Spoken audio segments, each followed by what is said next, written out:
माया और ममता सीरियल आपण माने सबुठारु धमाकेदार एपिसोड हाई वोल्टेज एपिसोड देखा पाइबे। हाँ दर्शक बंधु, प्रकृतर दर्शक बंधु, से नंदिनी फाइनाली ता प्लान रे सक्सेसफुल हो गला। से नंदिनी आज लागी पागी पल्लवी को से घर बाहर करदेला। हाँ दर्शक बंधु, आज घर पल्लवी बाहरी जाइछंती, निजे घर छाड़ी चली जाइछंती। दर्शक बंधु, आज समस्ते थिबे सेठाकू माया आसीबे। माया कहबे रिमझिम पल्लवी तळुक आसीनी कि, एमिति कहले ममता कहबे नाई पल्लवी एपर्यंत तळुक आसीनी।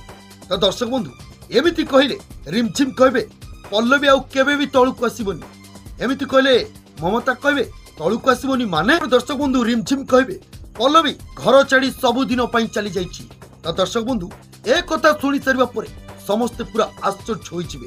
आउ से नंदिनी मने मने खुशी हबाकू लागिबो। तबे दर्शक बंधु, पर उपरे मान करी काहेकि पल्लवी घर छाड़ी चली गले।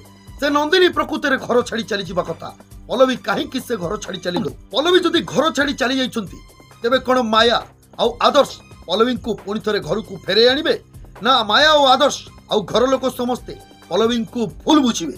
दर्शक बंधु, कौन लगुच आपण मानकू कमेंट बॉक्स रे दया करी कमेंट करी जणाओ।